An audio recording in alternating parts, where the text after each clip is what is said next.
Miracle Globus கிறிஸ்தவ சபையினுடைய பெண்களுடைய கொண்டாட்டத்தில் கத்தர் என்னை கலந்து கொள்ள வைத்த அந்த கிருபைக்காக நான் கத்தரை ஸ்தோத்தரிக்கிறேன். எனக்கு கொடுத்த வாய்ப்பிற்காகவும் எனக்கு அழைப்பு கொடுத்த பாஸ்டர் அம்மா அவர்களுக்காகவும் நன்றியும் ஸ்தோத்திரங்களை நான் தெரிவித்துக் கொள்கிறேன். நீங்கள் ரொம்ப நேரம் வெயிட் பண்ணுறீங்கன்னு நினைக்கிறேன். அதனால் உங்களை ரொம்ப நேரம் நான் காக்க வைக்க மாட்டேன். இன்றைக்கு பெண்களாக நாம் வந்திருக்கிறதே ஒரு பெரிய சந்தோஷம். எத்தனை சந்தோஷமாக இருக்கிறீங்க? நீங்கள் என்ன பாடுனீங்க, என்ன ஆராதிச்சிங்க, எப்படி நீங்கள் ஆண்டவரை கொண்டாடுனீங்கன்னு எனக்கு தெரியாது. ஆனாலும் பெண்கள் கூடுனாலே அந்த இடம் எப்படி இருக்கும்? கலகலப்பாக இருக்கும். உண்மை தானே? எத்தனை ஆண்கள் கூடினாலும் அந்த கலகலப்பு வராது. பெண்கள் கூடினால் மாத்திரம் என்ன வரும்? பெரிய கலகலப்பு வந்துடும். அதுதான் கொண்டாட்டம். ஆகையினால பெண்களாகிய நம்மேல் கத்தர் வைத்திருக்கிற கிருபை மகா பெரியது. நம்ம அதிகமாய் அவர் நேசிக்கிறார். உங்களை தான் சொல்கிறேன். என்ன நேசிக்கிறார்னு அப்படி பார்க்காதீங்க. உங்களை தான் அதிகமாக நேசிக்கிறார். ஏன்னு சொன்னால் பைபிளில் அநேக வசனங்கள் உங்களுக்கு தெரிஞ்சிருக்கும். பெண் பிள்ளைகளை கத்தர் விசேஷித்த கிருபையோடு வெளிப்பட வைத்தார். இந்த உலகத்தில் பிறந்த எந்த பெண் பிள்ளையாக இருக்கட்டும், அது இந்துவாக இருக்கட்டும், முஸ்லீமாக இருக்கட்டும், அது கிறிஸ்துவாக இருக்கட்டும், எந்த மதம் எந்த குலம் எதுவாக இருந்தாலும் பெண்ணாய் பிறந்த ஒரு குழந்தைக்குள்ளாக கத்தர் கிருபைகளை கொடுத்து தான் வெளிப்பட வைக்கிறார். ஆகையினாலே பெண்கள் கூடினாலே ஒரு கொண்டாட்டம், ஒரு சந்தோஷம். இன்னும் சொல்லப்போனால் பெண்களே என்ன செய்வாங்க?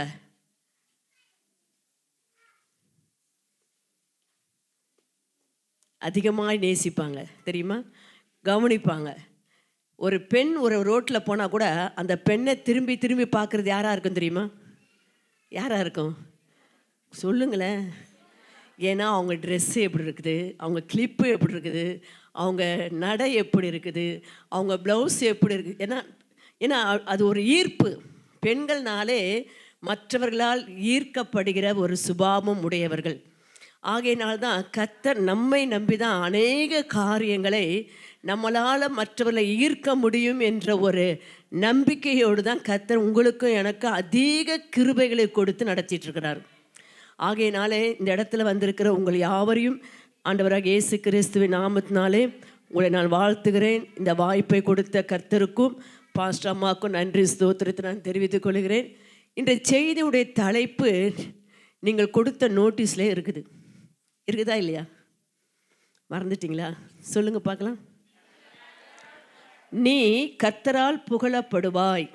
இந்த வசனத்தில் பார்த்த உடனே எனக்கு செய்தி என்ன எடுக்கணும், என்ன தலைப்பு கீழே எடுக்கணுன்ற அந்த போராட்டத்துக்கு ஒரு முற்றுப்புள்ளி வந்துருச்சு. சரிங்களா? ஏன்னா செய்தி கொடுக்குறவங்களுக்கு முதலாவது பிரச்சனை என்ன தெரியுமா? என்ன பிரச்சனை தெரியுமா? என்ன தலைப்பில் எடுக்க. அது செய்தி கொடுக்குறவங்களுக்கு தெரியும். ஆனால் கத்தர் எனக்கு இப்படி ஒரு தலைப்பு வந்த உடனே நீ கத்தரால் புகழப்படுவாய் என்ற தலைப்பு வந்த உடனே எனக்கு ரொம்ப சந்தோஷம். சரி, தலைப்பும் கொடுத்துட்டாங்க. இனி கத்தருடைய வார்த்தையை நான் அவங்க டேட்டு கேட்ட முதல் கொண்டு நான் ஆசை போட்டுக்கிட்டே இருக்கிறேன். ஆண்டவரே, உங்களுடைய பிள்ளைகளுக்கு என்ன வார்த்தை நீர் கொடுக்க சித்தமாக இருக்கிறீரோ அதை மாத்திரம் நீங்கள் பேசுங்க அப்படின்னு சொல்லி அவனுடைய ஜெபம் பண்ணி கர்த்தர் கொடுத்த வார்த்தை உங்களுடைய மத்தியில் கொண்டு வந்திருக்கிறேன். நாம் அதே வசனத்தில் வாசிப்போம். நீதிமொழி 31:30 வாசிங்க. கர்த்தருக்கு பயப்படுகிற ஸ்திரீயே புகழப்படுவாள். நீ கர்த்தரால் புகழப்படுவாய் என்று வார்த்தையின் தலைப்பின் கீழாக இப்போ நான் உங்களுக்கு செய்தியை கொடுக்குறேன். அதே வார்த்தையில் என்ன சொல்லப்படுறது? கர்த்தருக்கு பயப்படுகிற ஸ்திரீயே புகழப்படுவாய். நீ புகழப்படுவாய், எந்த மாற்றமும் இல்லை. ஆனால் ஒரு புள்ளி வச்சிருக்கிற ஆண்டவர், கர்த்தருக்கு பயப்படுகிற ஸ்திரீயே புகழப்படுவாள். பாருங்கள், பெண் என்றாலே ஒரு புகழ்ச்சிக்குரியவள், ஒரு கணத்துக்குரியவள் நான் சொன்னேன். நீங்கள் டிவியில் விளம்பரத்தில் பார்த்தீங்கன்னா பெண் இல்லாத விளம்பரமே இருக்காது. அது ஒரு பனியனாக இருந்தால் கூட பெண்ணை போட்டுட்ருப்பாங்க. ஒரு கூல்ட்ரிங்க்ஸ் இருந்தால் கூட என்ன செய்வாங்க? ஒரு கம்பி, வீடு கட்டுற ஒரு கம்பி கூட யாரை போட்டிருப்பாங்க? அப்போது உலகமே பெண்களை என்ன செய்கிறது? புகழ்ச்சிக்குரியவர்களாக, கனத்துக்குரியவர்களாக. பெண்களை போட்டோம்னா நல்ல கிடைக்குமா? வியூஸ் கிடைக்குமா? சின்ன பிள்ளைங்க, பெண் பிள்ளைங்க பேசுகிறத யூடியூப்பில் போட்டால் நிறைய என்ன கிடைக்குமா அப்படின்னு ஒருத்தர் என்கிட்ட சொன்னார். சின்ன பெண் பிள்ளைகளை பேசுகிறதையும் அவங்க டான்ஸ் பண்ணுறதையும் அது மாதிரி நினச்சிட்டு யாரும் போட்டு விட்றாதீங்க, நான் உங்களுக்கு வாய்ப்பு கொடுத்த மாதிரி ஆகிடும் போது. அதை என்ன சொல்கிறாங்க, பெண் பிள்ளைங்கள்னு சொன்னாலே மற்றவர்களால் கவர்ந்து இழுக்கப்படுகிற ஒரு சுபாவம், அவர்கள் ஒரு புகழ்ச்சிக்குரியவர்கள், அவர்கள் ஒரு கனத்துக்குரியவர்கள், பெண்களை திரும்பி பார்க்கக்கூடிய ஒரு தன்மை உடையவர்கள். ஆகையினால இந்த உலகத்தில் உள்ள எல்லா கவர்ச்சிகளும் எல்லாம் உலகத்தோடு முடிந்து போகிறது, எல்லாம் உலகத்தோடு முடிந்து போகிற காரியம். ஆனால் உங்களையும் என்னையும் ஆண்டவர் புகழ்ச்சிக்குரியாய் மாற்றுவதற்கு எதற்காக தெரியுமா? அவருடைய சன்னிதானத்திலே கொண்டு போய் சேர்க்கும் வரைக்கும் இந்த உலகத்திலே நீங்கள் புகழ்ச்சிக்குரியவர்களாக என்ன செய்ய வேண்டும்? வாழ வேண்டும் என்றுதான் கர்த்தர் எதிர்பார்க்கிறார். ஆகையினால்தான் கர்த்தருக்கு பயப்படுகிற ஸ்திரீயே புகழப்படுவாள். இன்றைக்கு கர்த்தருடைய வசனத்தை அதிகமாக நாம் கேட்டுக்கொண்டு இருக்கிறோம். சபையில் ஊழியர்கள் மூலமாய் கர்த்தர் அநேக வார்த்தைகள் நமக்கு கொடுத்தாலும் நாம் எவ்வளவு முக்கியமானவர்கள் என்பதை நம்முடைய குடும்பத்தில் நாம் மறந்து விடுகிறோம். சில நேரங்களிலே பெண்களாகிய நீங்கள் உங்களை அறிந்து கொள்ள வேண்டும், நான் என் குடும்பத்திற்கு மிக மிக முக்கியமானவள். பக்கத்தில் பார்த்து சொல்லுங்கள், நீங்கள் தான் உங்கள் குடும்பத்திற்கு மிக மிக மிக முக்கியமானவர்கள். ஒத்துக்கொள்கிறீங்களா? நீங்கள் தான் சொல்லிட்டு போகிறீங்க, பாஸ்டம்மா என்னை யாருமே சட்டை பண்ணுறதில்ல, சாப்பிட்டியான்னு கூட கேட்குறதில்ல, உனக்கு பிடிச்சது என்னன்னு கூட என் கணவர் கேட்டதில்லை, என் பிள்ளைங்க என்னை மதிக்கிறதே இல்லை அப்படின்னு நீங்கள் சொல்லலாம். என்ன தான் சொன்னாலும் நீங்கள் தான் உங்கள் குடும்பத்திற்கு மிக மிக முக்கியமானவர்கள். உங்களை வைத்து தான் உங்களுடைய குடும்பத்தில் புகழ்ச்சி உண்டாகும். உங்களை வைத்து தான் கர்த்தர் என்ன செய்கிறார்? கனத்துக்குரியவர்களாய் மாற்றுகிறார். நாம் எப்படி நடந்து கொள்கிறோமோ அதை பொறுத்து தான் நமது கணவரும் நமது பிள்ளைகளும் நமது குடும்பமும் நமது சபையும் புகழ்ச்சி அடையும். கரெக்டா? நான் எப்படி நடந்து கொள்கிறேனோ அது வைத்து தான் என் கணவருக்கும் என் பிள்ளைகளுக்கும் என் சபைக்கும் என் குடும்பத்திற்கு என்ன உண்டாகும்? புகழ்ச்சி உண்டாகும். இதை நீங்கள் உங்கள் மைண்டில் கொண்டு வரணும். நான் எப்படி நடந்து கொண்டு இருக்கிறேன், இல்லை நான் இன்னும் எப்படி நடக்கணும் என்ற ஒரு ஆலோசனை நான் சொல்லிவிட்டு கடைசியாக நாம் ஜெபிக்கலாம். கர்த்தர் பாருங்கள், ஒவ்வொரு பெண்ணுடைய புகழ்ச்சி தான் அந்த குடும்பத்திற்கு ஒரு பெருமையை சேர்க்கும் என்பதை அறிந்து தான் கர்த்தர் பெண்களை ஆண்டவர் கனப்படுத்துகிறார். மரியாளை பார்த்து என்ன சொன்னார் தெரியுமா? மத்தேயு 28ஆம் அதிகாரத்தில் அந்த வசனம் பார்த்தீங்களா? எதிர்பட்டு மரியே ஒன்று என்ன செய்கிறான்? இயேசுதாமே அவளுக்கு எதிர்பட்டு வாழ்க. அப்போது மரியாளை தான் கர்த்தர் இயேசு என்ன செஞ்சார் தெரியுமா? வாழ்த்தினார். 28ஆம் அதிகாரத்தில் 9ஆம் வசனத்தை வாசிங்க.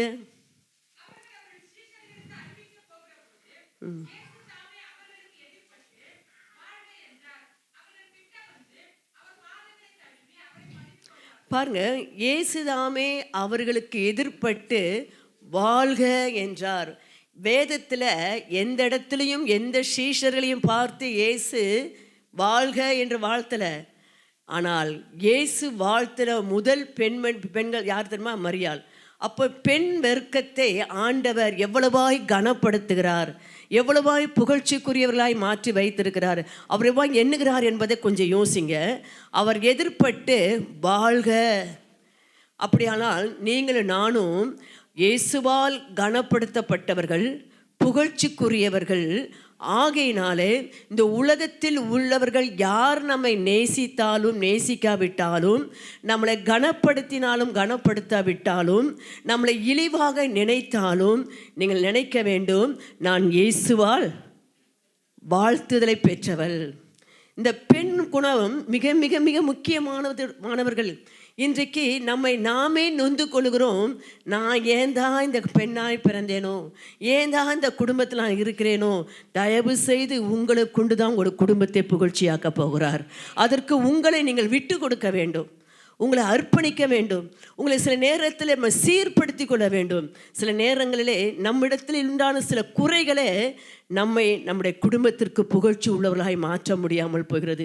ஆகையினாலே நாம் எப்படி நடந்து கொள்கிறோம் என்பதை பொறுத்து தான் இருக்கிறது என்று நான் சொன்னேன். இன்றைக்கு முதலாவது ஒரு குறிப்பு நான் சொல்கிறேன்.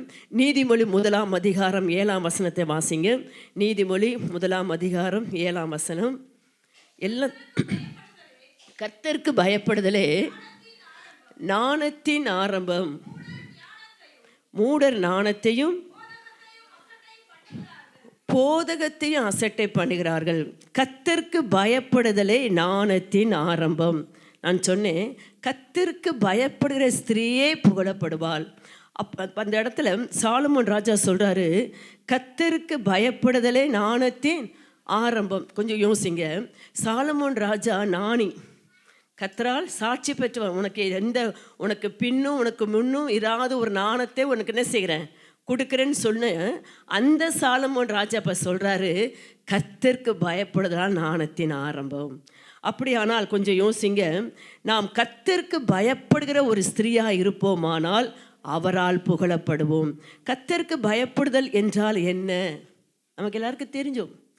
தீமையை வெறுப்பதே கர்த்தருக்கு பயப்பட பயம். என்ன தீமை?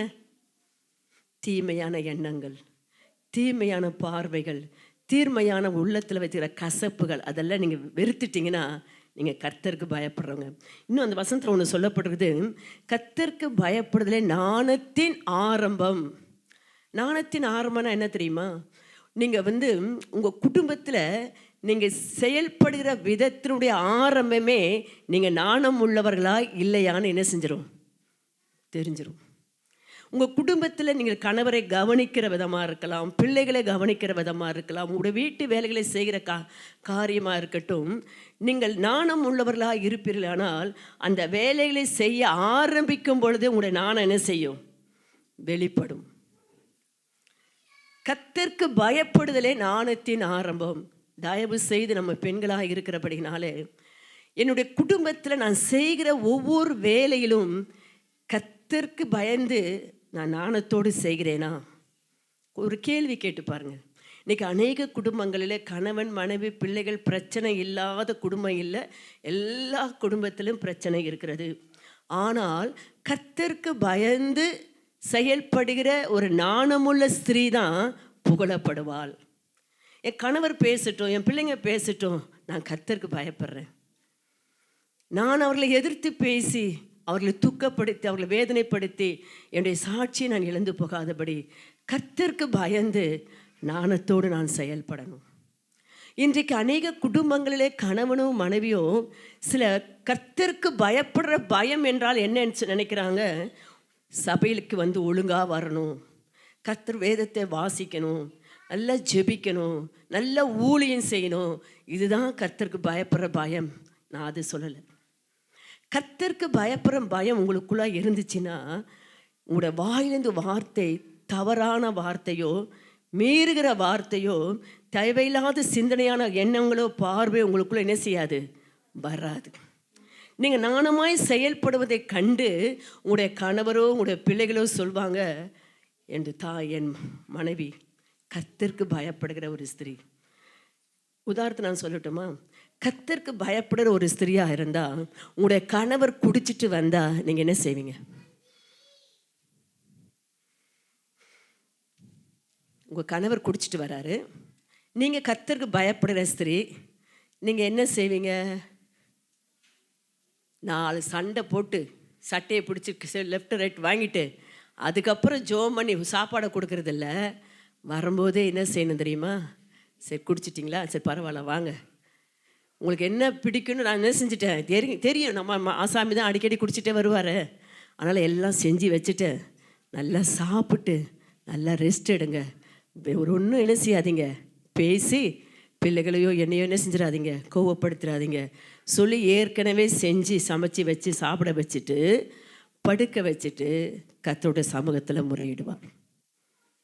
ஏன்னா கர்த்தருக்கு பயப்படுற ஸ்திரீ நான் என்ன செஞ்சிடக்கூடாது, தேவையில்லாத வார்த்தையை பேசி என் கணவரை துக்கப்படுத்திடக்கூடாது, தேவையில்லாத வார்த்தைகளை பேசி என் பிள்ளைகளை நான் துக்கப்படுத்திடக்கூடாது. நான் கர்த்தருக்கு பயப்படுகிற ஸ்திரீ.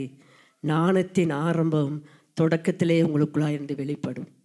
அதிலே உங்களுடைய கணவரோ உங்களுடைய பிள்ளைகளோ உங்களுடைய கிரிகளை பார்த்து சந்தோஷப்படுவாங்க. நான் இவ்வளோ மோசமாக இருந்தாலும் என்னுடைய தாய் என்னுடைய மனைவி இவ்வளவா என்ன செய்கிறாங்களே, என்னை நேசித்து ஒரு வார்த்தையும் பேசாமல் எனக்கு செய்ய வேண்டிய கடமைகளை செய்து என்னை சந்தோஷப்படுத்துகிறார்களே என்று சொல்லி கொஞ்சம் கொஞ்சமாய் அவர்களுக்குள்ளாய் மனமாற்றம் வருவதை நீங்கள் காண முடியும். இது உண்மைங்க. என்னுடைய சபையில் நான் இதுதான் ஆலோசனை கொடுப்பேன். கணவர் குடிச்சிட்டு வர்றாரு, அடிப்பார், எல்லாம் செய்வார்னு சொல்லுவாங்க. சரி, பொறுத்துக்குங்க. இயேசு நமக்காக எவ்வளவோ பாடுகளை பட்டார். நம்ம கணவரை ஆதாயப்படுத்துவதற்காக சில காரியங்களை நாம் பொறுத்து கொண்டு தான் ஆக வேண்டும். ஆகையினாலே அவர் குடிப்பார் என்று தெரியும், அவருக்கு வேண்டிய காரியங்களை செய்து வைத்து மறுத்துரும் ஒன்று பேசாமல் நல்ல சாப்பாடை கொடுத்துட்டு செஞ்சுருங்க. படுக்க வச்சுட்டு நீங்கள் ஆண்டுகிட்ட சொல்லுங்கள், மனைவியை கண்டடைகிறவன் நன்மையானதை கண்டடைகிறான், அவன் என்ன செய்கிறான், கர்த்தரிடத்தில் தயை பெறுகிறான். அப்போ மனைவியை கண்டடைகிறவன் நன்மையானதை கண்டடைகிறான், கர்த்தரிடத்தில் தயை பெறுகிறான் என்று சொன்னால், மனைவி நன்மை செய்வதனால கர்த்தர் அவருக்கு என்ன செய்கிறாராம், தயை பாராட்டுகிறார். நீங்கள் நன்மை செய்ய அவருக்குள்ளாய் கர்த்தருடைய தயை வெளிப்படும். செயல் ஆண்டவர் கிரியை நடப்பிப்பார், அவருக்குள்ளாய் மனமாற்றம் வரும். அந்த மாதிரி நான் சொல்லி எத்தனையோ குடும்பங்கள் ரட்சிக்கப்பட்டு இன்றைக்கு சபைக்கு குடும்பமாய் வருகிறார்கள். குடியை விட்டு விட்டு மனைவி பிள்ளைகள் என்று வருகிறார்கள். நான் சொல்கிறேன், நம்ம எல்லாம் செஞ்சு வச்சுட்டு பேசிட்டு கொடுப்பது அர்த்தம் இல்லை. வாயை திறவாதபடி நான் கர்த்தருக்கு பயப்படுறேன், நான் எதையும் பேச மாட்டேன், செய்ய வேண்டிய கடமைகளை செய்து வைத்து விட்டு நான் என் கணவருக்காக தேவ சமூகத்தில் ஜெபிக்கிறேன்னு ஜெபிச்சு பாருங்க, நிச்சயமாக அந்த குடும்பத்தில் ஒரு பெரிய மாற்றம் வரும். அப்படிப்பட்ட ஸ்திரீ தான் புகழப்படுவாள். நான் சொல்கிறது எத்தனை பேருக்கு புரியுதுன்னு தெரியல, நீங்கள் அதை செஞ்சு பாருங்கள். நாணத்தின் ஆரம்பம், ஒரு பெண் செயல்படுகிற அந்த வேலை குடும்பத்தை நடத்துகிற ஆரம்ப நிலையிலே அவளுடைய நாணம் எப்படி இருக்குன்னு என்ன செய்யும் தெரியும். ஊழியக்காரர்களாகிய நாங்கள் உங்களுக்கு ஒரு ஊழியத்தை கையில் கொடுத்தோம்னா, நீங்கள் செய்ய தொடங்கும் போதே உங்களுடைய நாணம் எப்படி இருக்குன்னு என்ன செய்யும், ஊழியர்களாக நாங்கள் கண்டுபிடிச்சிருவோம். அவங்க கர்த்தருக்கு பயந்துருந்தாங்கன்னா அவங்க செய்கிற ஊழியத்தில் ஆரம்பத்தில் அவங்க கரெக்டாக டைமுக்கு என்ன செய்வாங்க, சொன்ன நேரத்துக்கு வருவாங்க, சொன்னபடி செய்வாங்க. அதனால கர்த்தருடைய ஊழியம் எப்படி இருக்கும், சிறந்து இருக்கும், நாணமாய் வெளிப்படும். சில பேர் ஊழியத்துக்கு வருவேன்னு சொல்லுவாங்க, ஆனால் நாணமே என்ன செய்யாது. எப்படி ஜெபிக்கணும், எப்படி சொல்லணும், எங்கே நிற்கணும், எங்கே நிற்கக்கூடாது தெரியாது. ஆரம்பம், நாணத்தின் ஆரம்பம் என்பது தொடக்கத்திலே உங்களை குறித்து என்ன செஞ்சிடும், அந்த நாணம் வெளிப்படுவதை உணர முடியும். அது யாருக்கு, கர்த்தருக்கு பயப்படுதலே நாணத்தின் ஆரம்பம். கர்த்தர் நாணத்தை தருகிறார் என்று வசனம் சொல்கிறது. நான் சொல்கிறேன், நாணத்துக்கும் அறிவுக்கும் என்ன வித்தியாசம் தெரியுமா உங்களுக்கு? நாணத்துக்கும் அறிவுக்கும் என்ன வித்தியாசம்? கர்த்தரிடத்தில் அதிக நாணம் இருக்கிறதுன்னு வசனம் இருக்கிறது. நாணத்தை நோக்கி கூப்பிடு என்று சொல்கிறாரு சாலமோனு. நீங்கள் 4ஆம் அதிகாரம் 7-9 நீதிமொழி 4ஆம் அதிகாரத்தில் 7ஆம் வசனத்துலேருந்து நீங்கள் வாசித்தீங்கன்னா தெரியும்.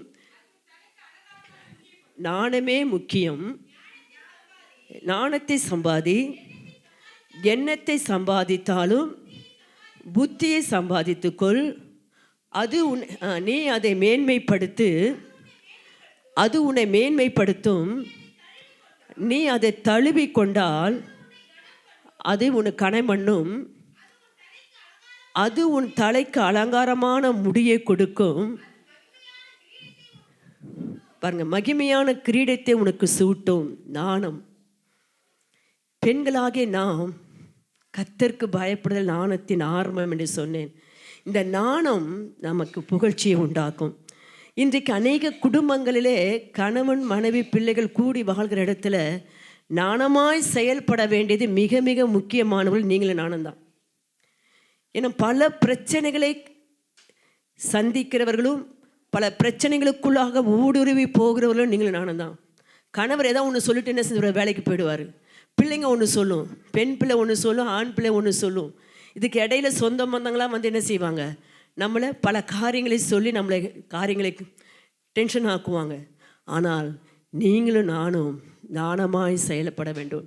இந்த சாலமோன் பெரிய ஞானி, அவரே நாணத்தை சம்பாதி, நாணமே முக்கியம், நாணத்தை என்ன செய்ய கூப்பிடு. அப்புறம் யோசிங்க, இவ்வளோ பெரிய ராஜாவே தன்னுடைய காரியத்தில் சில நேரங்களிலே தடுமாறிட்டார். சாலமோனை குறித்து ஆரம்பத்தில் சொல்லப்பட அந்த சாட்சி அவருடைய முடிவில் அந்த சாட்சி இல்லை. காரணம், சில நேரங்களிலே நாணமாய் செயல்பட வேண்டிய நாம் நாணத்தை இழந்து நம்முடைய சுயத்தை வெளிப்படுத்த ஆரம்பித்து விடுகிறோம். இன்றைக்கு நாணத்திற்கும் அறிவுக்கும் என்ன வித்தியாசம்? சாலமோன் ராஜாவுக்கு நாணம் இருந்தது. நாணத்தை ஆண்டவர் கொடுத்திருந்தாரு. ஆனால் நாணத்தை செயல்படுத்த அவருக்கு என்ன இல்லாமல் போயிடுச்சு? அறிவு இல்லாமல் போயிடுச்சு.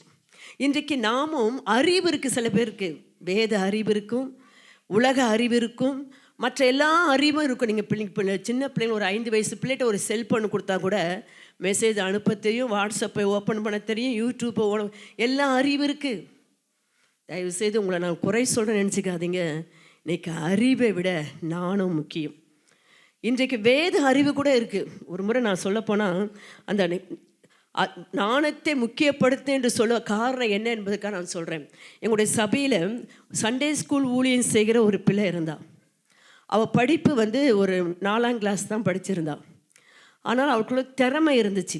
நல்ல சண்டே ஸ்கூல் எடுப்பான், நல்ல அதாவது சில்ட்ரன்ஸ் ரேலி அப்போ கொஞ்சம் வெரைட்டிஸாக செய்வான். எது செஞ்சாலும் சாதாரணமாக ஒரு மாதிரி செய்ய மாட்டான். அவள் நிறைய யோசித்து நல்ல பிள்ளைங்களை நல்ல ஒரு ப்ரோக்ராம் நல்லா நடத்துவாள். உண்மையில் அவளை குறித்து நான் ரொம்ப சந்தோஷப்பட்டிருந்தேன். பைபிள் நாலேஜ் நல்லா இருந்தது, பைபிள் அறிவு இருந்தது, ஆனால் நாணம் இல்லை. அவருடைய வாலிப நாட்களிலே அவருடைய வாழ்க்கை துணையை சூஸ் பண்ணுறதுக்கு நாணம் இல்லாமல் போய்விட்டது. நான் சொல்கிறேன், நாணம் சரியான இடத்தை சூஸ் பண்ணும். அறிவு பேச வைக்கும், திறமைகளை வெளிப்படுத்தும், தாளந்துகளை வெளிப்படுத்தி காட்டும். இன்றைக்கி பிள்ளைங்களோட வாலிப பிள்ளைங்கிட்ட ஒரு டவுட்டு கேட்டால் செல்ஃபோனில் எல்லாம் என்ன செய்வாங்க? நமக்கு அதெல்லாம் தெரியாது. ஆனால் பிள்ளைங்களெல்லாம் சொல்லுவாங்க. அந்த அறிவு தப்பாக நான் சொல்லலை. அறிவை காட்டிலும் நாணமே முக்கியம். எண்ணத்தை சம்பாதித்தாலும் நாணத்தை சம்பாதித்துக்கொள். இன்றைக்கு நான் சொன்ன அந்த மகள் நல்ல சண்டே ஸ்கூல் டீச்சராக இருந்து நல்லா இருந்த பிள்ளை திடீரென்று அவளுடைய எதிர்கால வாழ்க்கை துணையை தவறான இடத்துல சூஸ் பண்ணிட்டான். தவறான இடத்துல சூஸ் பண்ணால ஒரு குடிகாரனை சூஸ் பண்ணிட்டான். அது மாத்திரமல்ல, ஒரு திருடன் பல காரியங்களை திருடி இதே புழற்சியில் வருஷ கணக்கில் உள்ள இருந்தான். ஒரு பொம்பளை பிள்ளை வேற. நான் சொல்கிறேன், அறிவை வைத்து நான் மேன்மை பாராட்டாதீங்க. வாலிப பிள்ளைகளே, நீங்கள் எந்த ஊழியம் செய்தாலும் சபைக்குள் செய்கிற ஊழியம் அறிவோடு வெளிப்படக்கூடாது, நாணத்தோடு வெளிப்பட வேண்டும். எதை நான் சூஸ் பண்ணுறேன்? பெண்களாகிய நாம் நம்முடைய குடும்ப காரியங்களிலே அறிவாய் நம்முடைய கணவர்கிட்ட பல வார்த்தைகளை பேசி சமாளிக்கலாம், அவங்க வாயை மூடலாம். ஆனால் நாணமாய் செயல்படுறீங்களா? நாணத்தின் ஆரம்பமே முக்கியம். கர்த்தருக்கு பயப்படுதலே நாணத்தின் ஆரம்பம். அந்த கர்த்தருக்கு பயப்படுற பயம் உங்கள்கிட்ட இருந்தால் உங்களுடைய வேலை தொடக்கத்திலே நாணம் வெளிப்படும். இது முட்டாள்தனமாக நீ செஞ்சிட்ட, அறிவில்லாமல் நீ செஞ்சிட்டேன்னு ஒருவர் உங்களை குறித்து என்ன செய்ய மாட்டாங்க, சொல்லவே முடியாது. அந்த அளவிற்கு நீங்கள் கர்த்தருக்கு பயந்து நடந்தீங்கன்னா கர்த்தர் நாணத்தின் ஆரம்பத்திலே உங்களை நடத்த ஆரம்பிச்சிருவார். ஒருவரும் உங்களை கொள்ளை கொண்டு போக முடியாது, ஒருவரும் உங்களை குறை சொல்லவே முடியாது.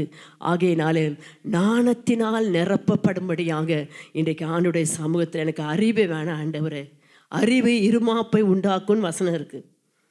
கர்த்தர் நாணத்தை தான் தருகிறார் என்று சொல். அறிவு படிப்பினால் வரலாம், அறிவு எதனால வரும்? படிப்பினால் வரும். ஆனால் நாணம் கர்த்தரிடத்திலிருந்து வருகிறது. இன்றைக்கு உங்களுடைய குடும்பத்தை நடத்த, உங்களுடைய பிள்ளைகளை நடத்த, உங்களுடைய கணவரை நடத்த உங்களுக்கு நாணம் மிக மிக முக்கியம். இன்றைக்கு அநேக குடும்பங்களிலே கணவருக்கு நாம் செய்ய வேண்டிய கடமைகளை ஒழுங்காக நாணத்தோடு காலையில் அவர்கள் செய்ய வேண்டிய நேரத்தோடு நம்ம செய்து முடித்தாலே இன்றைக்கி அநேக குடும்பங்களிலே கணவர்மார் சந்தோஷப்படுவாங்க. ஒரு கூட்டத்தில் நான் இப்படி பேசிட்டு இருக்கும்போது இன்றைக்கி அநேக மனைவிமார்கள் மனநிலை பாதிக்கப்பட்டவர்களாக இருக்கிறார்கள், ஆன்மீகத்தில் பாதிக்கப்பட்டவர்களாக இருக்கிறார்கள், சரீரத்தில் அவர்கள் பாதிக்கப்பட்டவர்களாக இருக்கிறார்கள் என்று சொல்லி நான் அவர்களுக்கு ஆலோசனை கொடுத்து கொண்டிருந்தேன். அப்போது என் பின்னாடி ஒரு பாஸ்டர் உட்காந்து, பாஸ்டம்மா நாங்களும் சில நேரத்தில் மன அளவில் பாதிக்கப்பட்டிருக்கோம் பாஸ்டம்மா அப்படின்னார். கொஞ்சம் யோசிங்க, ஒரு பாஸ்டர் சொன்ன வார்த்தை. அப்போது அந்த மனைவினால் அவர் என்ன செய்யப்பட்டிருக்கிறாரு? ஊழியம் செய்கிறாரு. நான் ஊழியக்காரில் குறை சொல்ல நினைக்காதீங்க. உங்களுடைய கணவர் உங்களால் பாதிக்கப்பட்டிருக்கிறாரா? அவர் மனநிலைமை பாதிக்கப்பட்ட நிலைமையில் நீங்கள் இருக்கிறீங்களா? அவரை துக்கப்படுத்துகிறீங்களா? இன்றைக்கு தயவு செய்து அப்படி நடந்திருந்தீங்கன்னா இன்றைக்கே போய் சாரி கேட்டுட்டு நீங்கள் நாணமாய் செயல்பட ஆரம்பிங்க. கர்த்தர் உங்களுக்கு கொடுத்த உங்கள் குடும்பத்தை உங்களை கொண்டுதான் கர்த்தர் புகழ்ச்சி ஆக்க வேண்டும் என்று கர்த்தருடைய திட்டம். நீ கர்த்தரால் புகழப்படுவாய். இந்த புகழ்ச்சி உங்களால் தான் உங்களுடைய கணவருக்கு உண்டாக வேண்டும். உங்களுடைய கணவர் ஆவிக்குரிய காரியத்தில் குறைவுள்ளவர்களாக இருக்கலாம், தெளிவில்லாமல் இருக்கலாம், மந்த புத்தி உடையவர்களாக இருக்கலாம். ஆனால் அதை நீங்கள் குறை சொல்லி கொண்டு திரிந்து கொண்டு இராதபடி நீங்கள் நாணமுள்ளவர்களாய் நடந்து கொண்டு நீங்கள் புகழ்ச்சிக்குரியதாய் உங்களுடைய குடும்பத்தை மாற்ற வேண்டும். நீங்கள் புகழ்ச்சிக்குரியவர்களாய் நீங்கள் நடந்து கொள்ள வேண்டும் என்று தான் கர்த்தர் இன்றைக்கு உங்களோடு பேசுகிறார். இன்றைக்கு உங்கள் நிமித்தம் உங்களுடைய கணவர் மனநிலை பாதிக்கப்பட்ட நிலைமையில் அவர் இருப்பாரானால் அதை நீங்கள் தெரிந்திருந்தும் தெரியாதை போல கண்டு கொள்ளாமல் இருக்காம இன்றைக்கு ஒரு நாணமுள்ள ஒரு ஸ்திரீயாக அவர்கிட்ட என்ன செய்யுங்க, ஒப்புரவாகுங்க, மன்னிப்பு கேளுங்க. நீங்கள் எதிர்த்து பேசி தேவையில்லாத வாக்குவாதம் பண்ணி அவரை காயப்படுத்தியிருந்தீங்கன்னா இன்றைக்கு போய் தயவு செய்து என்னை மன்னிச்சிருங்க, நாணமில்லாமல் பேசி உங்களை அவமானப்படுத்திட்டேன், பிள்ளைகள் முன்பாக உங்களை அசட்டை பண்ணிட்டேன், தயவு செய்து என்னை மன்னிச்சிருங்கன்னு சொல்லி தனிப்பட்ட அறையிலையோ நீங்கள் மன்னிப்பு கேளுங்க.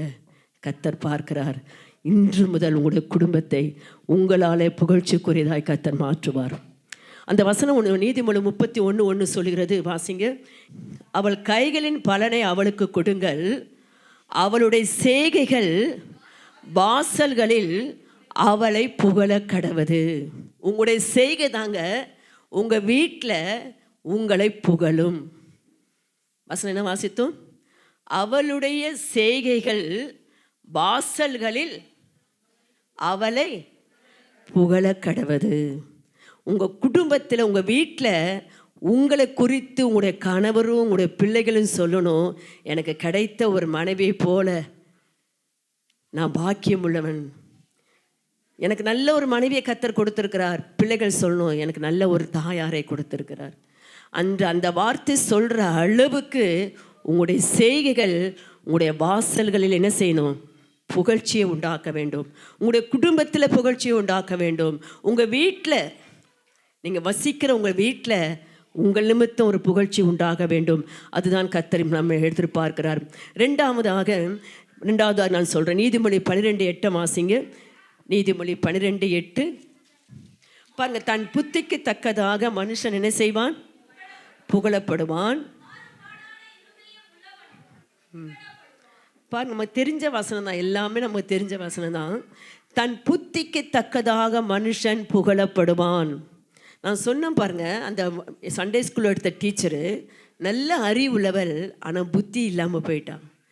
நாணத்தோடு சூஸ் பண்ண வேண்டிய எதிர்காலத்தை தவறாய் சூஸ் பண்ணதுனால இன்றைக்கு ஊழியத்தையும் இழந்து சொந்த பந்தங்களை இழந்து தனித்து விடப்பட்டது போல் அவள் காணப்பட்டு கொண்டு இருக்கிறாள். இதற்கு காரணம் யாரு? கர்த்தரா? நான் சொல்கிறது உங்களுக்கு புரியுதா?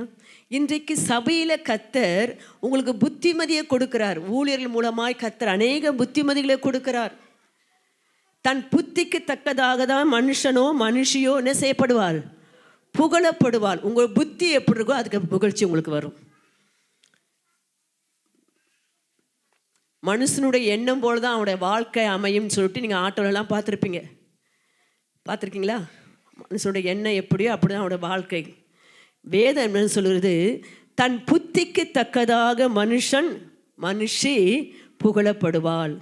பெண்ணானவள் தன் புத்திக்கு தக்கதாக தான் புகழப்படுவாள், இல்லாது புகழ்ச்சி வரும்.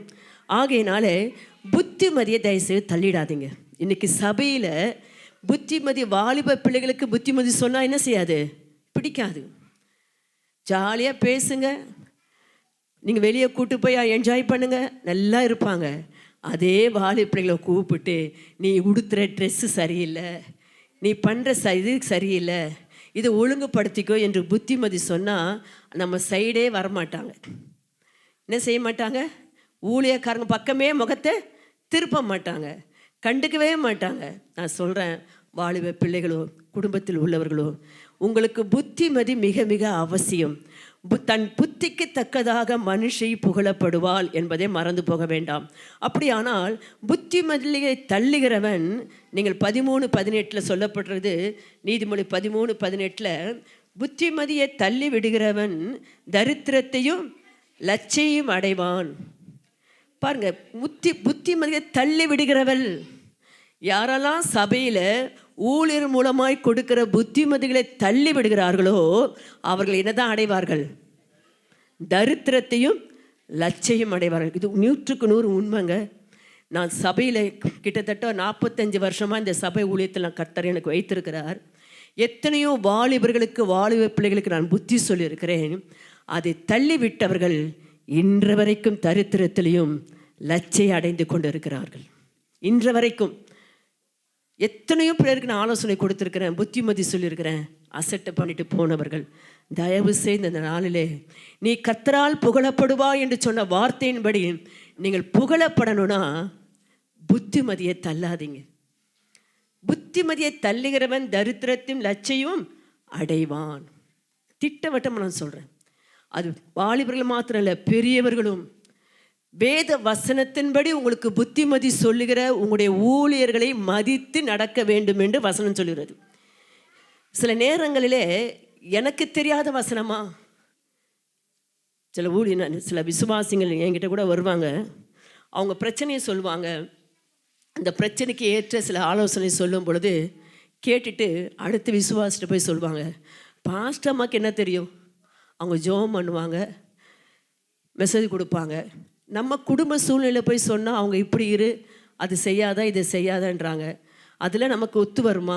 நம்முடைய சொந்த மந்தங்களெல்லாம் விட்டு நம்ம இப்படி செய்ய முடியுமா அப்படின்னு சொல்லி கொஞ்சம் பின்னாடி போய் என்ன செய்வாங்க, பேசுவாங்க.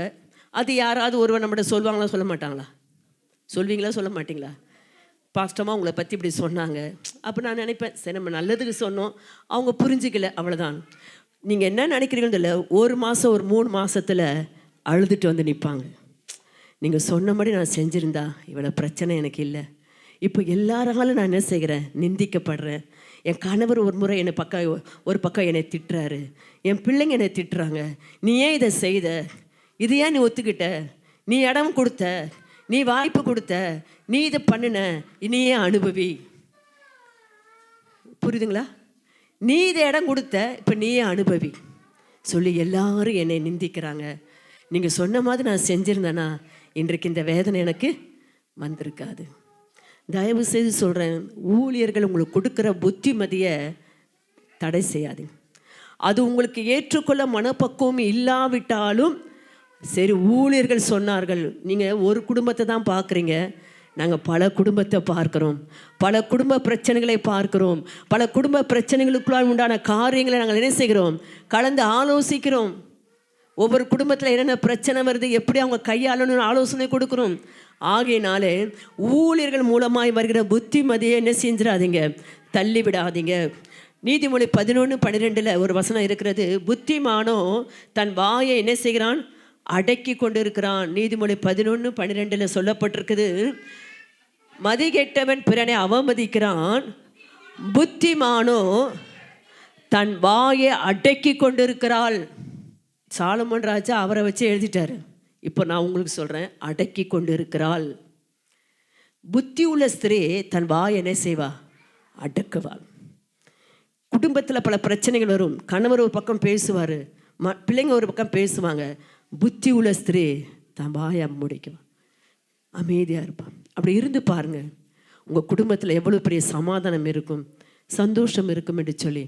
இன்றைக்கி அநேகர் எனக்கும் புத்தி இருக்குது, எனக்கு நானும் இருக்குது, நானும் பேச எனக்கு வாய்ப்பு இருக்குது, என் வாய் நான் பேசும் அப்படின்னு நீங்கள் பேசுனீங்கன்னா அந்த குடும்பமே ஒரு கலவரத்துக்குள்ளாயும் போயிடும்.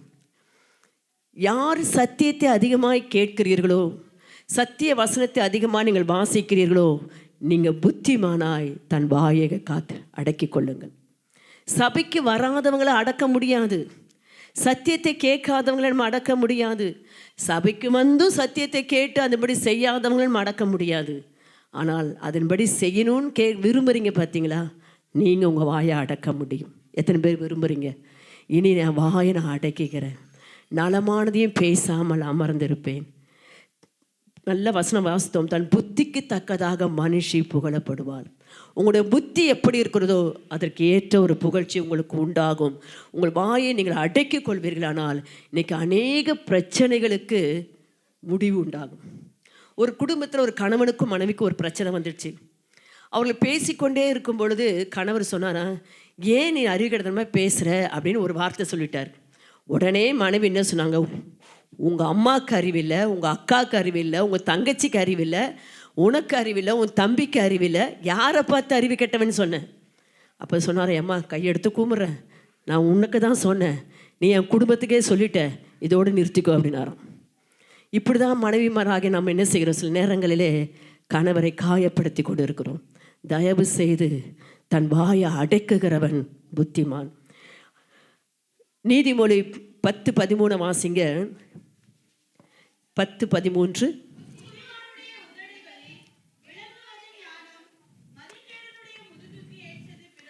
புத்திமானுடைய உதடுகளில் விளங்குவது நாணம்.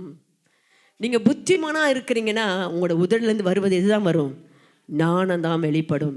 அதே அதிகாரத்தில் 17ஆம் வசனம், புத்திமதிகளை காத்து கொள்ளுகிறவன் ஜீவ வழியில் இருக்கிறான்.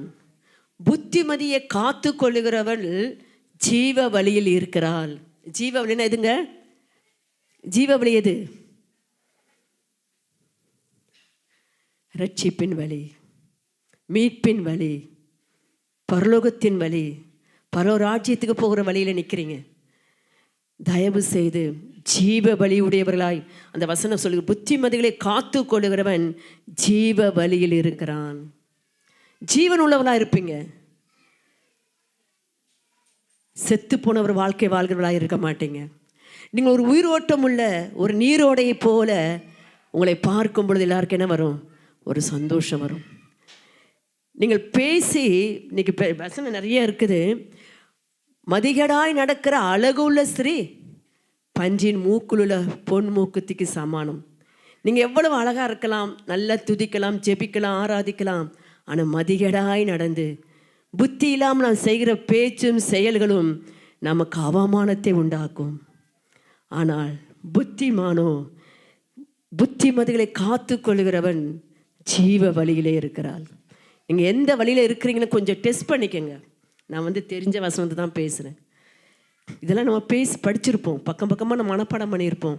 ஆனால் அந்த வசனத்தை ஒரு நாளாவது நான் கை கொண்டு நடந்திருக்கிறேனா அப்படின்னு கொஞ்சம் யோசிங்க. உண்மையில் கர்த்தருடைய வசனத்தை நான் அதிகமாக ஒரு வசனத்தையே 10 முறை வாசிப்பேன். ஏன்னா அதில் ஏதாவது மறைந்திருந்து எனக்குள்ளாக நான் சீர்படுத்த வேண்டியது ஏதோ இருக்குமோ, என்னை சீர்படுத்துவதற்காகவே கர்த்தருடைய வசனத்தை அதிகமாக நிறுத்தி நிதானமாக நான் வாசிக்கிற பழக்கம் எனக்கு உண்டு. நீங்கள் எத்தனை அதிகாரம் ஒரு நாளைக்கு படிக்கிறீங்க என்பது முக்கியமல்ல, எத்தனை வசனத்தில் நீங்கள் நிற்கிறீங்க, எத்தனை வசனத்தின்படி நடக்க உங்களை ஒப்பு கொடுத்துருக்கிறீங்க, எத்தனை வசனத்தின்படி என் குடும்பத்தை என் கணவருக்குள்ள நான் நடந்து கொண்டு இருக்கிறேன் என்பதை கொஞ்சம் யோசிங்க. ஜீவ வழிக்கு நாம் போக வேண்டியவர்கள் ஆகையினால எந்த விதத்திலும் நாம் புத்திமதி என்ன செய்யக்கூடாது, தள்ளக்கூடாது. அப்போஸ்தலனாகிய பவுல் கூட அவர் எபேசு சபை விசுவாசிகளை எப்படி எச்சரிக்கிறார் என்பதை நாம் பார்ப்போமா?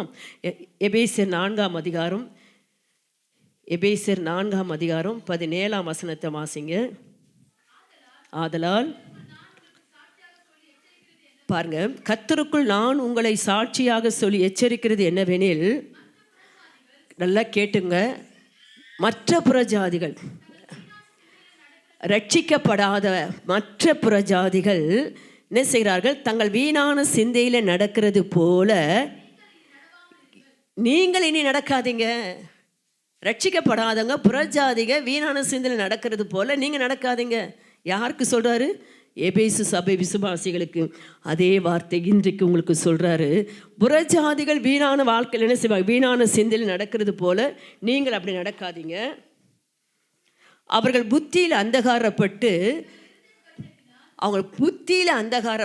தங்கள் இருதய கடினத்தினால், தங்களில் இருக்கும் அறியாமையினாலே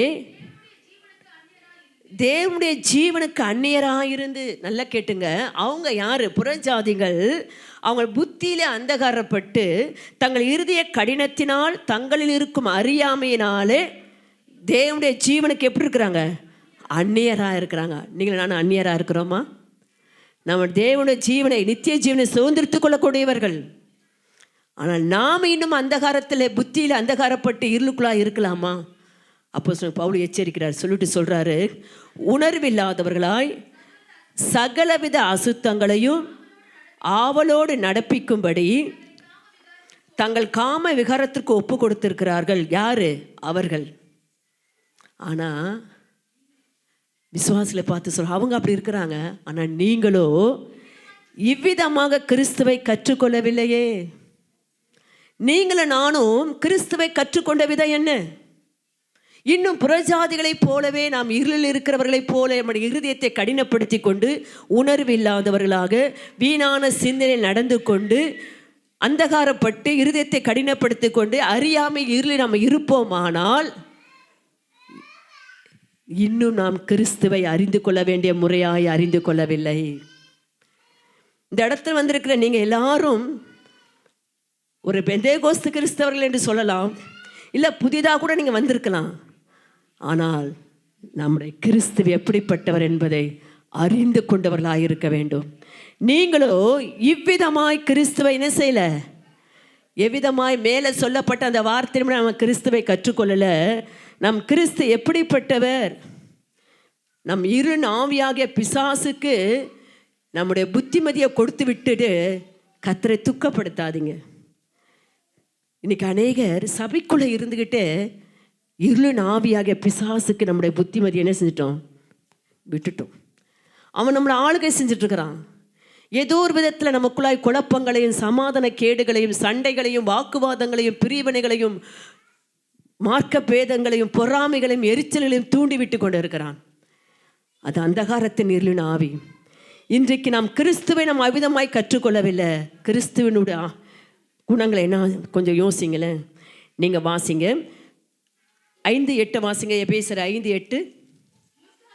முற்காலத்தில் நீங்கள் அந்தகாரமாக இருந்தீர்கள், இப்பொழுதோ கர்த்தருக்குள் வெளிச்சமாக இருக்கிறீர்கள், வெளிச்சத்தின் பிள்ளைகளாய் நடந்து கொள்ளுங்கள். முற்காலத்தில் இயேசுவை அறிவதற்கு முன்பாக, இயேசுவிடத்தில் வருவதற்கு முன்பாக, ஞானஸ்தானம் எடுப்பதற்கு முன்பாக, பரிசுத்த ஆவியுடைய வரத்தை பெற்றுக்கொள்வதற்கு முன்பாக, பரிசுத்த ஆவியால் நடத்தப்படுற அனுபவத்திற்கு முன்பாக முற்காலத்திலே நீங்கள் அந்தகாரமாயிருந்தீர்கள். ஆனால் சபை இப்போ நம்ம துக்கப்படுறோம். நிறைய சபை, உங்கள் சபை நம்ம சொல்லலை, எல்லா சபைகளிலும் இன்னும் அந்தகாரத்தில் இருக்கிற விசுவாசிகள் இருக்கிறார்கள். வசனம் சொல்கிறது, முற்காலத்தில் நீங்கள் அந்தகாரமாக இருந்தீர்கள், இப்பொழுதோ கர்த்தருக்குள் வெளிச்சமாக இருக்கிறீர்கள், வெளிச்சத்தின் பிள்ளைகளாய் நடந்து கொள்ளுங்கள். இன்றைக்கு நான் சொல்கிறேன், நீங்கள் வெளிச்சத்தின் பிள்ளைகளாய் நடந்து கொள்ளுங்க.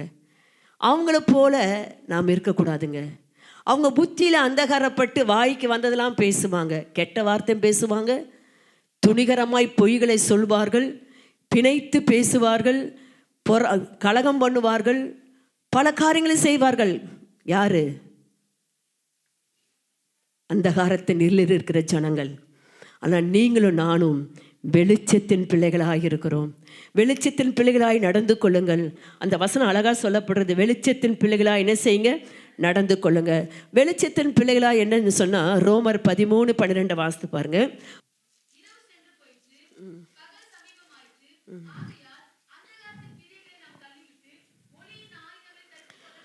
பாருங்க, இரவு சென்று போயிற்று, பகலும் சமயமாயிற்று, ஆதலால் அந்தகாரத்தின் கிரிகளை நாம் தள்ளிவிட்டு ஒளியின் ஆயுதங்களை தரித்து கொள்ளுங்கள். அந்த ஒளியின் ஆயுதம் என்னங்க? ஒளியாகிய கிறிஸ்து, நானே பலியும் சத்தியம் ஜீவனுமாய் உலகத்திற்கு ஒளியாக இருக்குன்னு சொன்னாரே, அந்த ஒளியின் ஆயுதங்கள் என்ன செய்யுங்க? தரித்து கொள்ளுங்க. ஒளியின் ஆயுதம் என்ன? அன்பு, தாழ்மை, பொறுமை, சகிப்பு, விட்டு கொடுக்கிறது, தாங்கிக் கொள்வது. அன்பை பற்றி நமக்கு எல்லாம் தெரியும். அதை நீங்கள் தரித்து கொண்டு, சுருக்கமாக சொல்லணும்னா இயேசு கிறிஸ்துனுடைய தெய்வீக தன்மையை சுபாவத்தை நம்ம ஒளியின் ஆயுதங்களாக என்ன செய்யணும்? தரித்து கொள்ளணும். இயேசு கிறிஸ்துனுடைய ஒரு தெய்வீக சுபாவத்தினுடைய தன்மை என்ன தெரியுமா? தாடி மயிரை பிடுங்கினவர் கூட மறுத்தரம் ஒன்றும் பேசலை. காரி துப்பினார்கள், தலையில் குட்டினார்கள், எவ்வளவு அவமான நிந்தை பண்ணோம். பாய்த்திரவாத ஒரு ஆட்டுக்குட்டியை போல இருந்தார். இதுதாங்க ஒளியின் ஆயுதம். இன்றைக்கு உங்கள் குடும்பத்து புகழ்ச்சிக்காக ஏன் நீங்கள் ஒளியின் ஆயுதத்தை தரித்து கொள்ளக்கூடாது? நீங்கள் புகழ்ச்சி அடைய வேண்டுமானால் ஏன் கர்த்தருடைய ஆயுதமாகிய ஒளியின் ஆயுதத்தை, ஆண்டவரே என் நிமித்தம் தான் என் குடும்பத்தினை புகழ்ச்சியாக்க போகிறீங்க, நான் மௌனமாக இருக்க எனக்கு உதவி செய்யும். இன்றைக்கு அநேக பெண்களாகிய நாம் நம்முடைய வாயை மௌனமாக்கினாலே அநேக குடும்பத்தில் பிரச்சனைகளே இல்லை. நான் அடிக்கடி என் சபைக்கு சொல்வேன், நீங்கள் உபவாசம் இருக்கிறது நல்லது தான், ஆனால் உபவாசத்தை விட மௌன விரோதம் இருங்கன்னு சொல்வேன். என்ன விரோதம்? எத்தனை பேர் மௌன விரோதம் இருந்திருக்கீங்க? இல்லை இருந்திருக்கீங்களா? இருந்து பாருங்கள்.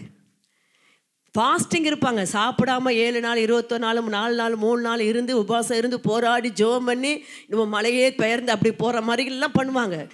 அதெல்லாம் ஒரு பக்கம் இருக்கட்டும். இன்றைக்கி ஒரு தீர்மானம் பண்ணுங்க, நான் மௌன விரோதம் இருக்க போகிறேன். என் கணவர் பேசினாலும் யார் என்ன பேசினாலும் மறுத்தரும் என்று சொல்லலாம். இயேசு இருந்தாருங்க. பிலாத்து அவரை நோக்கி கேட்குறான், நீர் யூதருக்கு ராஜாவா? இயேசுவோ பேசாமல் இருந்தார். மௌன விரோதம் இருந்தாரா இல்லையா? இந்த மாதிரி நிறைய இடத்துல அவர் இருந்திருக்கிறார். இன்றைக்கு நீங்களும் நானும் உபவாசம் என்ற பெயரில் உபவாசம் இருந்துட்டு, ஒரு வாரம் உபவாசம் இருந்துட்டு வாயை கட்டிட்டு பேச்செல்லாம் அடக்கிட்டு அடுத்த ஒரு வாரம் பார்த்தீங்கன்னா வல்லமையோடு பேச ஆரம்பிச்சிருவாங்க. ரெட்டிப்பான வல்லமை வந்துடும். தயவு செய்து மௌன விரோதம் இருந்து பாருங்கள், அது உங்களுடைய சரீரத்திற்கும் சுகம். நான் சொல்லட்டுமா, நீங்கள் கோபப்படும் பொழுதெல்லாம் உங்களோட வயிற்றில் உள்ள ஆசிட் என்ன தெரியுமா, அது உங்களோட குடலை தின்னு மனதை படபடக்க வைக்கும், குடல் புண்ணு உண்டாகும். நீங்கள் எப்போல்லாம் கோவப்படுறீங்களோ உங்கள் வயிற்றில் இருக்கிற அந்த ஆசிட் கொஞ்சம் குடல் என்ன செஞ்சிருமா, சாப்பிட்டு எரிச்சல் அடைஞ்சி உங்கள் குடல் புண்ணு ஆகிடும். இதனால் மன படபடப்பு வந்துடும். அதனால் பாஸ்டாமா நல்லா சொல்லிட்டீங்க, இனி நான் கோவமே படமாட்டேன் அப்படின்னு தீர்மானிக்கிறவங்க மாத்திரம் கையை தூக்குங்க பார்க்கலாம். கோவமே படமாட்டேன், உங்களோட ஆரோக்கியத்துக்காக தான் சொல்கிறேன். அப்படியே கோபம் வந்தால் என்ன பண்ணலாம் பாஸ்டாமா? ஒரு ஐடியா சொல்கிறேன். ஒரு டம்ளர் தண்ணியை வாயில் வச்சுட்டு மௌனமாக இருக்க, குடிச்சிடாதீங்க, விழுங்கிடாதீங்க, வாயில் தண்ணி வச்சுட்டு கொஞ்சம் நேரம் அமைதியாக இருங்க. யார் உங்களை கோவப்படுத்தினாங்களோ பேசிட்டு அவங்க அந்த பக்கம் போன பின்பு ஒன்று குடிங்க, இல்லைன்னா துப்புங்க, ஏதாவது ஒன்று செய்யுங்க. நல்லா இருக்க ஐடியா, செஞ்சு பாருங்கள். அப்போ தான் உங்களை நீங்கள் சுகமாய் பாதுகாத்து கொள்ள முடியும். சரி, அடுத்ததாக நம்ம வாசித்தோம் இல்லையா, ரோமர் 13:12 என்ன வாசித்தோம்? ஒளி அந்தகாரத்தின் கிரிகளை நாம் தள்ளிவிட்டு ஒளியின் ஆயுதங்கள் என்ன செய்யுங்க, தரித்து கொள்ளுங்க சொல்லிட்டு சொல்கிறாரு. அதே ரோமர் 2:29 வாசிங்க. ரோமர் 2:29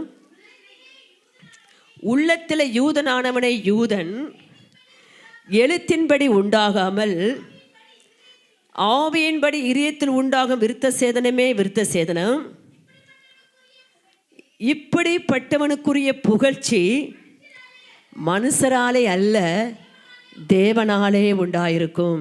உள்ளத்தில் யூதனானவனே, அப்போ என்ன அர்த்தம் தெரியுமா? நீ யூதன், நான் கிறிஸ்தவன், நான் பெந்தேகோஸ்த கிறிஸ்தவன் சொல்றதுனால ஒரு அர்த்தம் இல்லை. அந்த பெந்தேகோஸ்த கிறிஸ்தவன் என்பது ஆவியின்படி இதயத்தில் உண்டாகும் விருத்த சேதனமே விருத்த சேதனம். நுனித்தோலே விருத்த சேதனம் பண்ணதான் விருத்த சேதனம். அப்போ இன்றைக்கு நாம் பெந்தேகோஸ்த கிறிஸ்தவன் என்று சொல்வதனால் அல்ல, ஒரு கிறிஸ்தவ பேரை வைத்திருப்பதனாலும் அல்ல, ஒரு கிறிஸ்தவ சபைக்கு நாம் வருவதனால கிறிஸ்தவர்கள் அல்ல. இருதயத்தின் நுனித்தோலை என்ன செய்யணுமா, விருத்த சேதனம் பண்ணணும். உங்களுடைய இருதயத்தில் அடிக்கடி நான் சொல்லணும், நீங்கள் சொல்லணும், நான் ஒரு ஆவிக்குரிய கிறிஸ்தவள், நான் ஒரு ஆவிக்குரிய சபைக்கு போகிறேன், நான் ஒரு கிறிஸ்துவ அவருடைய அச்ச அடையாளங்களை என் சரீரத்தில் தரித்திருக்கிறேன். அதனால் நான் என்ன செய்யக்கூடாது, பொய் பேசக்கூடாது, கலகம் பண்ணக்கூடாது, சண்டை தூண்டி விடக்கூடாது. சில சண்டையை தூண்டி விட்டுட்டு நைஸாக விளங்கிடுவாங்க. சும்மா கிடக்கிற சங்க ஊதுக்கு எடுத்தான்ற மாதிரி என்ன செஞ்சுருவாங்க, படி நைஸாக கூட தான் இருப்பாங்க, கண்டுக்கவே முடியாது. நைஸாக ஒரு என்ன செய்வாங்க, வார்த்தையை போட்டு பற்ற வச்சுட்டு இவங்க விலகிடுவாங்க. தயவு செய்து வசனம் சொல்கிறது, ஆவியின்படி இருதயத்தில் உண்டாகிற விருத்த சேதனமே விருத்த சேதனம். இப்படிப்பட்டவனுக்குரிய புகழ்ச்சி மனுஷரால் அல்ல, தேவனாலே வரும். உங்களால் ஒருத்தரும் துக்கப்படக்கூடாது, உங்களால் ஒருத்தரும் வேதனை அடையக்கூடாது. உங்களை நினச்சி மற்றவங்க என்ன செய்யக்கூடாது, ஐயோ இவங்களா அப்படின்னு சொல்லக்கூடாது. உங்களை நினைக்கும் போது அவங்களோட உள்ளம் மகிழணும். அதை பார்க்கிற கர்த்தர் உங்களுக்கு புகழ்ச்சியை உண்டாக்குவார். அதை பார்க்கிற கர்த்தர் உங்களுடைய குடும்பத்தில் உங்களை கொண்டு புகழ்ச்சி உண்டாக்குவார். இப்படிப்பட்டவனுக்குரிய புகழ்ச்சி மனுஷரால் அல்ல, தேவனாலே உண்டாயிருக்கும். அதுதான் அப்போஸ்தலன் பவுல் 2 கொரிந்தியர் 1:12 சொல்கிறாரு. பாருங்க, மாம்சத்திற்கு இந்த இடத்துல எப்படி சொல்கிறாங்க, மாம்சத்திற்கேற்ற நாணம். நான் முதல் சொன்னது கர்த்தருடைய நாணம், கர்த்தர் நாணத்தை தருகிறார். இன்னொரு நாணம் இருக்கிறது, மாம்சத்திற்கேற்ற நாணம். அதான் அப்போஸ்தலன் பவுல் சொல்வார் கொரிந்து சபை விசுவாசிகளை பார்த்து, மாம்சத்திற்கேற்ற நாணத்தோடு நடவாமல் தேவனுடைய கிருபையினால் நாங்கள் உலகத்திலேயும் விசேஷமாக உங்களிடத்திலேயும் கபடமில்லாமல் திவ்ய உண்மையோடு நடந்தோம் என்று எங்கள் மனது எங்களுக்கு சொல்லும் சாட்சியே எங்களுக்கு புகழ்ச்சியாக இருக்கிறது. இந்த சாட்சி உடையவளாய் நீங்கள் நானும் இருக்கணும். என் மனது எனக்கு கொடுக்குற சாட்சி தாங்க எனக்கு புகழ்ச்சி. உங்களை மற்றவங்களை புகழ்கிறாங்களோ இல்லையோ, ஆனால் உங்களோட மனது உங்களுக்கு கொடுக்குற சாட்சி தான் உங்களுக்கு புகழ்ச்சியாகி மாறணும். மனுஷன் தன் புத்திக்கு தக்கதாக என்ன செய்வான்? புகழப்படுவான். நீங்கள் உங்களோட புத்திக்கு தக்கதாக தான் நீங்கள் புகழப்படுவீங்க. உங்களோட மனசாட்சி கொடுக்குற சாட்சி தான் உங்களுக்கு புகழ்ச்சியாக இருக்கும் என்பதை மறந்து போக வேண்டாம். கடைசியாக ஒரு காரியத்தை நான் சொல்லி நாம் ஜெபிக்க போகிறோம். இன்றைய புகழ்ச்சியை கர்த்தர் நம்மிடத்தை எதிர்பார்க்கிறார்.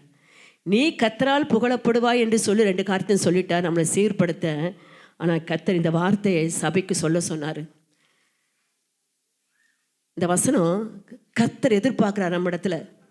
எத்தனை பேர் வந்திருக்கிறீங்கன்னு தெரியல, உங்களோட கர்த்தர் எதிர்பார்க்குறாரு. என்ன எதிர்பார்க்குறாரு தெரியுமா?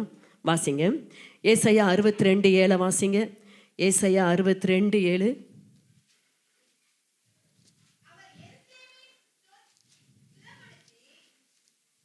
வாசிங்க.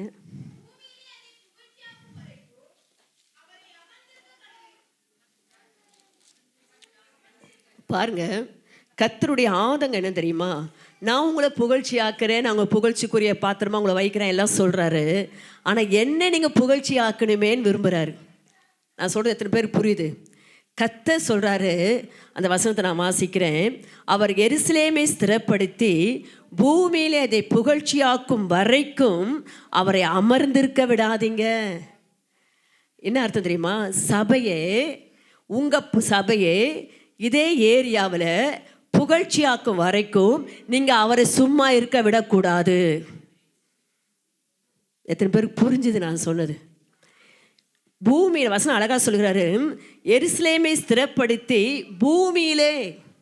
இன்றைக்கு பிசாசு சபைகளை சீல் வைக்க என்ன செய்கிறான்? சுற்றி வகை தேடி கொண்டு இருக்கிறான், எந்தெந்த சபையெல்லாம் மூடலான்னு. ஆனால் நீங்கள் இந்த சபையை இந்த பூமியிலே புகழ்ச்சியாக்கும் வரைக்கும் அவரை அமர விடக்கூடாது. அவரை எழுப்பிக்கிட்டே இருக்கணும். என்ன செய்ய போகிறீங்க? நீங்கள் என்ன செய்ய போகிறீங்க? அவரை உங்கள் பிள்ளைங்க ஒரு காரியம் கொடுக்குற வரைக்கும் என்ன செய்வாங்க? நச்சரிச்சுக்கிட்டே இருப்பாங்க. புரியுதா? சீண்டிகிட்டே இருப்பாங்க, பேசிக்கிட்டே இருப்பாங்க, கேட்டுக்கிட்டே இருப்பாங்க. ஏன்னா நீங்கள் மறந்துட போகிறீங்க, விட்டுற போகிறீங்க, செய்ய மாட்டீங்கன்ற ஒரு பயம் அவங்களுக்கு வந்துடும். இன்றைக்கு அதே தான் நம்ம செய்யணும். பூமியிலே அதை புகழ்ச்சியாக்கும் வரைக்கும் அவரை என்ன செய்யாதீங்க? அமர்ந்திருக்க விடாதீங்க. அப்படின்னு என்ன அர்த்தம் தெரியுமா? தயவு செய்து சொல்கிறேன், சபையை கர்த்தர் புகழ்ச்சியாக்க வேண்டும் என்று அவர் எதிர்பார்க்கிறார். இந்த ஆதங்கத்தோடு நம்மகிட்ட பேசிட்டு இருக்கிறாருங்க. இன்றைக்கு கர்த்தர் இந்த சபையை புகழ்ச்சியாக்க வேண்டும் என்று அந்த ஆதங்கத்தோடு ஏசாயா தீர்க்கதரிசனம் மூலமாய் அன்றைக்கு பேசின ஆண்டவர் இன்றைக்கு உங்களோடு பேசுகிறார். இந்த சபையை இந்த பூமியிலே நீங்கள் என்ன செய்ய வேண்டும்? என்ன செய்ய வேண்டும்? புகழ்ச்சியாக்க வேண்டும். அப்போ என்ன செய்யணும்? நீங்கள் இது கர்த்தருடைய ஆதங்கம், எதிர்பார்ப்பு, அவருடைய விருப்பம் கூட சொல்லலாம். அப்படியானால் இது சபையார் மேல் விழுந்த ஒரு கடமை. கர்த்தர் எனக்கு கொடுத்த இந்த சபையை இந்த பூமியில் அதை புகழ்ச்சியாக்க வைக்கணும். அது வரைக்கும் நான் என்ன செய்யக்கூடாது? அதை அமர விடக்கூடாது. அப்போ என்ன செய்யணும்? அவரை உங்களுடைய சபையில் நீங்கள் புகழ்ச்சியாக்கும் வரைக்கும் அவரை எழுப்பிக்கிட்டே இருக்கணும், எழுப்பிக்கொண்டே இருக்கணும். எப்படி எழுப்பணும்? அவர் தூங்குறாரா? இல்லை. இஸ்ரவேலை காக்கிற தேவன் உறங்குவதும் இல்லை, தூங்குவதும் இல்லை. எந்த சபை அவரை எழுப்பிக் கொண்டே இருக்கிறதோ அந்த சபையில் கர்த்தர் தம்முடைய வல்லமையும் மகிமையும் வெளிப்பாடும் தரிசனங்களையும் கர்த்தருடைய கிரியை வெளிப்பட்டு கொண்டே இருக்கும். நான் சொல்கிறது எத்தனை பேருக்கு புரியுது?